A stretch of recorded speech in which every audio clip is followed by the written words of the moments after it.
Welcome back my dear students. मैं हूं विवेक तापड़िया और यह है आपका channel physics in life and life. तो बच्चों, जैसा कि आपको पता है कि सीबीएसई का टर्म 2 के लिए सैंपल पेपर आ चुका है, सभी सब्जेक्ट्स में आ चुका है। तो मैं डिस्कस करने जा रहा हूं इस वीडियो में टर्म 2 के लिए फिजिक्स सब्जेक्ट का सैंपल पेपर सीबीएसई का। So let's start with this. यहाँ आप देख पा रहे हैं स्क्रीन पर कि 2 घंटे आपको मिलने वाले हैं। 35 मार्क्स का ये पेपर है और पूरी डिटेल मैं डिस्कस करने वाला हूँ। पूरा एनालिसिस हम कर देंगे बच्चों। कितना थ्योरी, कितना डेरिवेशन, कितना पार्ट कौन से चैप्टर से और क्या किस तरह के सवाल इसमें हैं, क्योंकि इसी तरह का कुछ कंटेंट आपसे पूछा जाने वाला है आने वाले एग्जाम में। सो लेट्स स्टार्ट विद दिस। तो कुल मिलाकर यहाँ पर आप देख सकते हैं कितने क्वेश्चंस हैं। ठीक है, कुल मिलाकर आप देख पा रहे हैं 12 सवाल हैं। So 12 questions you have to answer. सभी कंपलसरी हैं। ओके, आप इसमें से कोई नहीं छोड़ सकते। हाँ, इंटरनल चॉइस आपको मिलेगी। 3 सेक्शन है बच्चों इसमें। तो कौन कौन से सेक्शन है? ए, बी और सी। दीज आर 3 सेक्शंस जो आपको कंप्लीट करने हैं।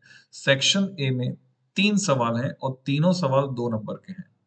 यानी मैं यूं कह सकता हूं 2 इंटू 3 इक्वल टू 6 मार्क्स। ये आपका हो गया 2 नंबर वाले सवाल। फिर उसके बाद सेक्शन बी जो है उसमें 8 सवाल हैं आपके, 8 क्वेश्चंस, सभी 3-3 नंबर के हैं। तो हम ऐसा कह सकते हैं 8 इंटू 3, 8 3 जा 24। तो ये कुल 30 नंबर हो गए। तो अब बचा सेक्शन सी। तो सेक्शन सी में सिर्फ एक केस स्टडी बेस्ड क्वेश्चन है जो 5 नंबर का आपको मिलने वाला है। तो हम यह लिख सकते हैं 1 इंटू 5 और इस तरह से ये टोटल बना आपका मैक्सिमम मार्क्स 35। ठीक है, ये 5 तो ये टोटल हो गया बच्चों 35। तो 35 मार्क के लिए हम ये तैयारी कर रहे हैं। सो लेट्स चेक किस तरह के सवाल है। और जैसा कि यहाँ लिखा है you may use log tables, तो बी अवेयर बच्चों। साइन थीटा, टेन थीटा, इनके इनवर्स देखने के लिए आपको इन लॉग टेबल्स को यूज करने की जरूरत पड़ सकती है। So you must be aware of these tables. इनको देखना आना चाहिए। केमिस्ट्री के पेपर में तो लॉग एंटी लॉग की जरूरत पड़ जाएगी आपको, और फिजिक्स के पेपर में sine theta, cos theta, tan theta, इनकी वैल्यूज देखने के लिए जरूरत पड़ सकती है। तो ये जरूर सीख लें आप। तो पहला सवाल 2 नंबर में सेक्शन ए में अगर हम बात करें, so in a pure semiconductor it is based on electronic devices. तो मैंने यहां पर लिखा इलेक्ट्रॉनिक डिवाइसेस, और यही हम साथ में काउंटिंग करते जाएंगे।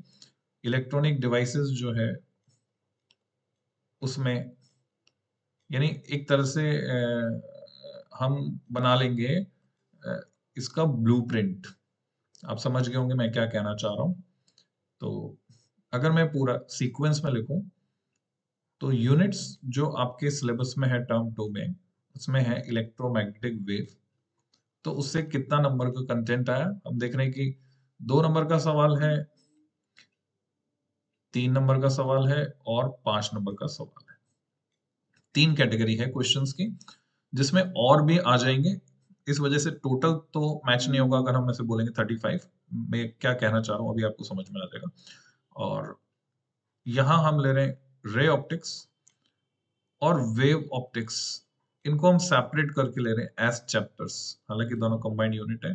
फिर आ गया ड्वेल नेचर, देन एटम्स, और न्यूक्लियाई भी लिखना है मेरे को, और इलेक्ट्रॉनिक डिवाइस भी लिखना है। तो यहाँ जगह नहीं मेरे पास बच रही है, तो कोई बात नहीं। मैं क्या करता हूँ कि इस साइड में लिख देता हूँ।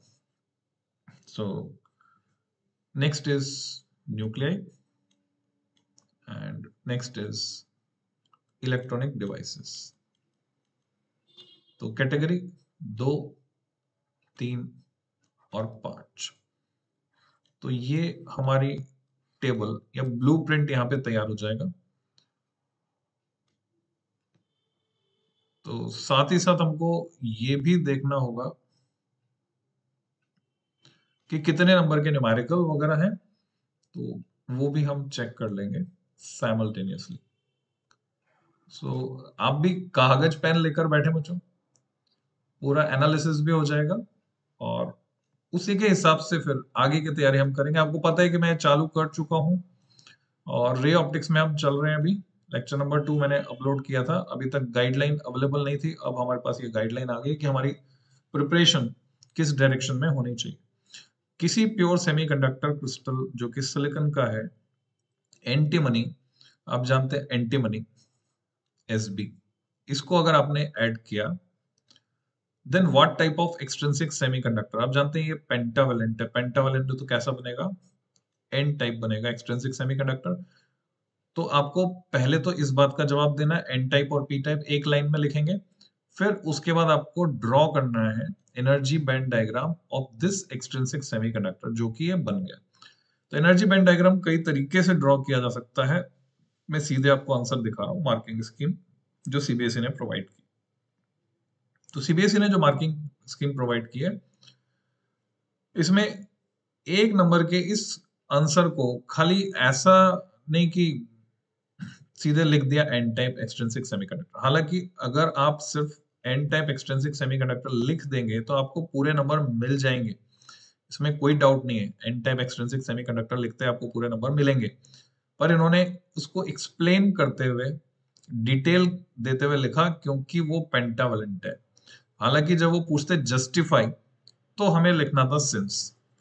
तो पैटर्न जब सैंपल पेपर में ये दिया है तो आपको आंसर में भी यही पैटर्न रखना होगा बच्चों, इस बात को समझ के चलें। और एनर्जी लेवल डायग्राम यहाँ देख रहे हैं, जिसमें हमने डोनर एनर्जी लेवल को रिप्रेजेंट किया है, जो कि 0.01 इलेक्ट्रॉन वोल्ट एनर्जी गैप पर है। और 0.01 इलेक्ट्रॉन वोल्ट किसके लिए होती है, आपको पता होना चाहिए, सिलिकॉन के लिए या जर्मेनियम के लिए। तो किसके लिए कम होती है, किसके लिए ज्यादा होती है, यू मस्ट नो दिस। ये जो गैप है, सो वो मैच होना जरूरी है। सिलिकॉन के लिए पूछा है तो सिलिकॉन के लिए आना चाहिए, 0.01 है अगर, अच्छी बात है, नहीं है तो जो होता है वो आना चाहिए। सो this is answer of first question. Second question पे चलते हैं। ये 2 नंबर आपको समझ में आ गए होंगे, इलेक्ट्रॉनिक डिवाइसेस के खाते में गए। तो इलेक्ट्रॉनिक डिवाइसेस से एक सवाल है 2 नंबर में, तो मैं यहां पर लिख देता हूं बच्चों, 1 question. Consider 2 different hydrogen atoms, दो अलग अलग हाइड्रोजन एटम को आपको कंसिडर करना है। The electron in each atom is in an excited state. तो इलेक्ट्रॉन जो है एक्साइटेड स्टेट में है। Is it possible for the electrons to have different energies but same orbital angular momentum? This is the question. Energy अलग अलग हो पर angular momentum same हो, ये पॉसिबल है क्या बोर मॉडल के हिसाब से? और इसमें आपसे जस्टिफिकेशन पूछा है, यानी आपको या तो फॉर्मूले से सपोर्ट करते हुए जवाब देना होगा या लैंग्वेज में उसे जस्टिफाई करना होगा। तो 2 डिफरेंट हाइड्रोजन एटम हम कंसिडर कर रहे हैं, तो इससे रिलेटेड फॉर्मूले दिमाग में घुमाइए थोड़ा सा। इलेक्ट्रॉन जो है वो एक्साइटेड स्टेट में है, वहां से लौट के आएगा ग्राउंड स्टेट में या एक स्टेट नीचे, जैसा भी है। तो मैं सॉल्यूशन दिखा रहा हूं बच्चों इसका। क्वेश्चन आपके समझ में आ गया होगा, जवाब है नो। तो आधा नंबर आपको मिलेगा नो लिखने का। अगर आपने लिखा no, you will get half mark. कारण जस्टिफिकेशन हम बता रहे हैं, because according to Bohr's model energy जो होती है nth लेवल में होती है -13.6 अपॉन n स्क्वायर, और electrons having different energies definitely they will belong to different levels. तो उनके लिए n की वैल्यू अलग अलग होनी तय है। फिर से एक बार क्वेश्चन देखिए, 2 different electron in each atom in an excited state. अब वो कौन सी एक्साइटेड स्टेट है वो नहीं बताया है, वो कुछ भी हो सकती है, 1 2 3 4 कुछ भी हो सकती है। तो आंसर से अभी आपको क्लियर हो गया होगा कि ये n पर डिपेंड करेगा, क्योंकि सबकी एनर्जी अलग अलग है, different levels having different values of n। तो ये एक्सप्लेनेशन आपने दिया, आधा नंबर इसका। पर क्वेश्चन में एक बात और पूछिए, उस पर गौर करें, angular momentum but same angular momentum, तो उसको भी हमें जस्टिफाई करना है। तो अब n जब अलग अलग है तो एंगुलर मोमेंटम सेम कैसे हो सकते हैं, वो भी क्या होंगे, डिफरेंट होंगे, क्योंकि एंगुलर मोमेंटम हम जानते हैं अच्छे से mvr equal to nh upon 2 पाई। So because of this n angular momentum will be different, और वो लिखने का आपको मिल रहा है 1 नंबर। So this is the marks distribution. जिन बच्चों को ये नहीं आता है वो अगले क्वेश्चन को कर सकते हैं। अगर हम इसमें ध्यान से देखें तो ये पूरा पोर्शन, पूरा पार्ट थियोरेटिकल और कंसेप्चुअल है। न्यूमेरिकल दिख रहा है पर न्यूमेरिकल जैसा कुछ है नहीं यहाँ पर। So it belongs two atoms, ऐसा हम कह सकते हैं। सो ये 2 नंबर जाते हैं एटम्स के खाते में। तो 2 नंबर का एक सवाल एटम से। फिर मैं आगे चलता हूं ऑप्शन और में।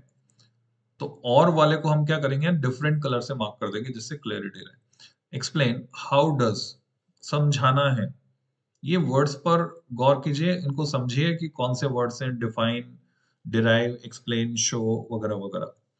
सो कैसे फोटो इलेक्ट्रिक करंट, तो आपको एक तो बताना है पीईसी के बारे में, फोटो इलेक्ट्रिक करंट, एंड दूसरा काइनेटिक एनर्जी। ये दो हैं, तो दोनों को याद रखना है, भूलना भूलना नहीं है। Of the photo electrons emitted in a photo cell vary, किस तरह से बदलती हैं if the frequency of incident radiation is doubled. अगर जो आ रही है फ्रीक्वेंसी, उसको न्यू से दिखा लीजिए, एफ से दिखा दीजिए, उसको आप बढ़ा रहे हैं, बढ़ाकर कितना कर रहे हैं, डबल कर रहे हैं, तो क्या फर्क पड़ेगा। But keeping the intensity same, intensity को सेम रख रहे हैं आप। और साथ में आपको ग्राफिकल वेरिएशन भी दिखाना है दोनों केसेस के लिए। थ्योरेटिकली बताना है, ग्राफिकली उसको रिप्रेजेंट करना है। उसके मार्क्स हैं 2 नंबर का क्वेश्चन। तो कौन से पार्ट से आप इसको मानेंगे, ये है बच्चों डुअल नेचर। सो डुअल नेचर के खाते में ये और वाला मैं डिफरेंट कलर से डाल देता हूं। So let's choose blue colour. तो डुअल नेचर में 2 नंबर का एक सवाल, या तो डुअल नेचर से या तो एटम से, ये समझ में आ रहा है हमारे। सो let's get back to its solution. The increase in frequency of incident radiation has no effect. कोई फर्क नहीं पड़ता है फ्रीक्वेंसी से ऑन फोटो इलेक्ट्रिक करंट, क्योंकि करंट जो है, एक फोटो इलेक्ट्रॉन तब निकलेगा जब एक फोटोन उससे इंटरेक्ट करेगा, तो सिंगल फोटोन जाएगा। तो फ्रीक्वेंसी अगर बढ़ेगी तो उस फोटोन की एनर्जी बढ़ रही है, नंबर ऑफ फोटॉन्स नहीं बढ़ रहे हैं। This is because of the incident photon of increased energy cannot eject more than one electron from the metal surface. जो बच्चे कंपटीशन की तैयारी कर रहे हैं वो इस कंसेप्ट को थोड़ा सा ध्यान से समझें तो बेटर रहेगा, क्योंकि यहाँ कंफ्यूजन क्रिएट होता है। इंटेंसिटी बढ़ाने पर नंबर नहीं बढ़ रहा है, ये क्लियर कट एनसीईआरटी में लिखा हुआ है और समझाया हुआ है यहाँ पे आपको। तो इसके कितने नंबर होंगे आप अंदाजा लगा सकते हैं यहाँ से। आधा आधा आधा आधा, यानी ये जस्टिफिकेशन दिया है, जबकि इसके कुछ मार्क्स दिए नहीं है आपको यहाँ पे, यहाँ ऊपर लिखे हैं। तो आधा, फिर ये आधा, 1 2, ठीक है, पूरे 2 नंबर, तो आधा नंबर है ये जस्टिफिकेशन का। आधा नंबर आपका है ग्राफ खींचने का। सो अगर आपने ये ग्राफ खींचा तो इसके आपको आधा नंबर मिलेगा। क्लियरली करंट डिपेंड नहीं कर रही है फ्रीक्वेंसी पर। सो F0 थ्रेशोल्ड फ्रीक्वेंसी से ग्राफ स्टार्ट हो रहा है हमारा, और जैसे जैसे फ्रीक्वेंसी बढ़ाएंगे करंट बढ़ेगी। Second, the kinetic energy of photo electrons becomes more than the double of its original energy. ये भी आपको समझना है, ये कंसेप्ट है, मोर देन द डबल। ऐसा क्यों हुआ, क्योंकि वर्क फंक्शन नहीं बढ़ा है, पर आपने किसे बढ़ा दिया है, काइनेटिक एनर्जी को बढ़ा दिया। क्यों, आपने फ्रीक्वेंसी को बढ़ा दिया, फ्रीक्वेंसी को आपने डबल कर दिया। So kinetic energy more than the double हो जाएगी, as the work function of the metal is fixed. So incident photon of higher frequency and hence higher energy will impart more energy to the photoelectrons.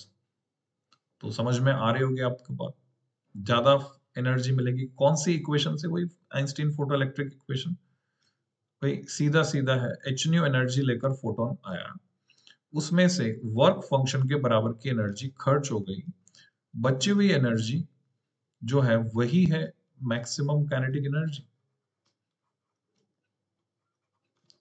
तो जब हम इस new को into 2 कर देंगे, ये तो सेम है, तो ऑब्वियसली काइनेटिक एनर्जी ज्यादा बढ़ जाएगी। तो ग्राफ अगर खींच के बताएं हम, तो जैसे जैसे फ्रीक्वेंसी बढ़ाएंगे, यहाँ हम फ्रीक्वेंसी बढ़ा रहे हैं, जैसे जैसे फ्रीक्वेंसी को एफ से दिखाया, तो ऑब्वियसली अगर ऐसी कोई इक्वेशन आपको लिखनी है तो उसको एच न्यू की बजाय आप क्या करें, एच एफ लिखें, है ना। जैसा क्वेश्चन में हो वैसा आंसर में, अगर क्वेश्चन में एफ से दिखाया है तो बाकी चॉइस आपकी है। तो यहाँ देख रहे हैं हम क्वेश्चन में नहीं दिखाया कुछ भी, तो आपकी चॉइस है, आप न्यू से दिखा सकते हैं, एफ से दिखा सकते हैं, इट इज योर चॉइस। तो दोनों ओके हैं। इससे कंफ्यूज ना हो कि यहाँ पे एफ से दिखाया, ये तो मार्किंग स्कीम तो आपको मिलेगी नहीं, तो आपको तो क्वेश्चन मिलेगा। तो यहाँ न्यू से दिखाएंगे तो भी आपको पूरे नंबर मिलेंगे, तो आधा नंबर इसका होगा। तो ग्राफ बेस्ड आपने देखा, ये क्वेश्चन था ग्राफ बेस्ड। इससे पहले वाला ये डायग्राम बेस्ड था, ठीक है। क्वेश्चन नंबर 1 जो था वो डायग्राम बेस्ड था, और ये क्वेश्चन ग्राफ बेस्ड। तो यहां पर हम एक अलग से और नोट कर लेते हैं, डायग्राम पर कितने क्वेश्चन, ग्राफ पर कितने क्वेश्चन, अभी तक इतने। और आगे चलते हैं बच्चों, बाकी अभी तक कंसेप्चुअल कंटेंट मिल रहा है। जो प्योर न्यूमेरिकल होगा, ठीक है, वो न्यूमेरिकल हम निकाल लेंगे, बाकी सब कंसेप्चुअल और थ्योरी। कोई डेरिवेशन होगा तो वो डेरिवेशन के मार्क्स भी हम निकाल लेंगे, कितने नंबर के derivation, N for numerical, D for derivation. तो ये पूरा एनालिसिस हो जाएगा पेपर का। So let's start back. Question number 3 पर आते हैं हम। Name the device which converts the change in intensity of illumination to change in electric current. तो उस पे जो लाइट गिर रही है उसकी इंटेंसिटी में अगर चेंज होता है, तो इलेक्ट्रिक करंट जो वो दे रहा है या उससे उसके सर्किट में है उसमें चेंज आ जाएगा, ऐसा इसमें लिखा है। तो एक तो दिमाग में आता है सोलर सेल, फोटोवोल्टेइक एक्शन पे काम करता है, पर वोल्टेज की बात नहीं की जा रही है, गौर कीजिए, यहाँ बात करंट की जा रही है। तो दूसरा है फोटो सेल। तो मोस्ट सूटेड कौन सा है वो आप समझ सकते हैं। Plot IV characteristics. अब देखेंगे जब भी सेमीकंडक्टर डायोड्स के लिए आपसे ग्राफ बनवाए जाएंगे तो वीआई नहीं होगा, ये आईवी ग्राफ होगा। आई वाई एक्सिस पर होगा, वी एक्स एक्सिस पर होगा। फॉर डिफरेंट इंटेंसिटीज आपको ग्राफ खींचना है। State any two application of this device, दो एप्लीकेशन भी बतानी। तो पहली गलती जो आपसे हो सकती है वो समझने में हो सकती है। आप इसको सोलर सेल भी समझ सकते हैं, फोटो सेल भी समझ सकते हैं। फोटो सेल एक्चुअल में, फोटो सेल तो ऑब्सोल्यूट हो गया, photo diode is the correct term. तो उस डिवाइस को आपको पहचानना है, उसका नाम लिखना है सबसे पहले, जो चेंज को कन्वर्ट करता है। तो आप समझ लीजिए, अगर यहाँ लिखा होता विच converts the light energy directly into electrical energy, तब हम बोलते हैं सोलर सेल। और जब लिखा है which converts change in intensity of illumination to change in electric current, तो बच्चों हम बोलेंगे इसको फोटो डायोड। तो ये डिवाइस फोटो डायोड है। तो मार्क्स का डिस्ट्रीब्यूशन देख लेते हैं, आंसर देख लेते हैं, उससे पहले इसको किस कैटेगरी में हम डालें वो भी देख लेते हैं। लास्ट ये हम लिख चुके हैं ड्वेल नेचर में, तो ये इलेक्ट्रॉनिक डिवाइसेस के खाते में जाता है 2 नंबर का सवाल। So 1+1, this is from electronic devices. So वापस लौटते हैं, आंसर पे चलते हैं। क्वेश्चन नंबर 3, इसका answer photo diode. So answer है फोटो डायोड। फोटो डायोड का इस्तेमाल कर रहे हैं हम। पर आप देख रहे हैं खाली फोटो डायोड लिखकर नहीं छोड़ा है, तो इस बार जो आपका पैटर्न रहना चाहिए, तो जैसे इंग्लिश में लिखते हैं ना बच्चों, वैसे आपको जैसे स्टेट बोर्ड में लिखते हैं तो पूरा लिखना है, सेंटेंस लिखना है। Photodiodes are used to detect optical signals of different intensities by changing current flowing through them। पूरा लिख के आना बच्चों। ग्राफ जैसे कि आपने एनसीईआरटी में देखा है, ये ग्राफ आपको प्रैक्टिस करके जाना है। सोलर सेल के लिए आ सकता है किसी सेट में क्वेश्चन, किसी सेट में फोटो डायोड के लिए, और किसी सेट में यही सवाल आपको एलईडी के लिए मिल सकता है आपके एक्चुअल एग्जाम में। सो IV characteristics of photo diode, ये आपको बनाने के आधे नंबर मिलेंगे, ये लिखने के आधा नंबर। तो बचा हुआ 1 नंबर किस बात का, एप्लीकेशन। एप्लीकेशन कोई सी 2 लिखनी है इनमें से, तो आधे नंबर की एक एप्लीकेशन है, हम ऑप्टिकल सिग्नल डिटेक्ट कर सकते हैं फोटो डायोड से, डीमॉड्यूलेशन कर सकते हैं ऑप्टिकल सिग्नल का। अब डीमॉड्यूलेशन टर्म आपके थी कम्युनिकेशन सिस्टम चैप्टर में, अगर आप जानते हैं अच्छी बात है, मैंने तो जिक्र किया है कहीं कहीं अपने वीडियोस में। लाइट ऑपरेटेड स्विच, हाँ ये सही बात है, जैसे अंधेरा होने पर लाइट अपने आप जल जाना, उजाला होने पर बंद हो जाना, these are called light operated switch, उसमें हम फोटो डायोड यूज करते हैं। आपके मोबाइल फोन का जो कैमरा है वो भी इटसेल्फ एक फोटो डायोड है बच्चों। In speed reading of computer punch card, इसमें भी, और इन इलेक्ट्रॉनिक काउंटर्स। सो कोई से या और कोई भी रिलेवेंट एप्लीकेशन जो आप जानते हो आप लिख सकते हैं, बाउंड नहीं है आप कि जो एनसीईआरटी में खाली वही लिखे हैं, जो इसमें दिया हुआ वही लिखे। तो आपको सभी की एप्लीकेशन एलईडी की, सोलर सेल की, फोटो डायोड की अच्छे से तैयार करके रखनी है। इवन पीएन जंक्शन डायोड की एप्लीकेशन, जैसे कि आप जानते हैं रेक्टिफिकेशन में हम उसे यूज करते हैं। तो 2 नंबर के क्वेश्चन हमारे कंप्लीट हो गए। अब हमारे सेक्शन बी पर। So let's start with section B. So I think video काफी बड़ा बन चुका है, तो सेक्शन बी को मैं नेक्स्ट वीडियो में लेता हूं बच्चों। अभी आज ही सारा पूरा पेपर डिस्कस कर लेंगे हम। सेक्शन बी नेक्स्ट वीडियो में, एनालिसिस हमारा जारी रहेगा। Till then, happy learning.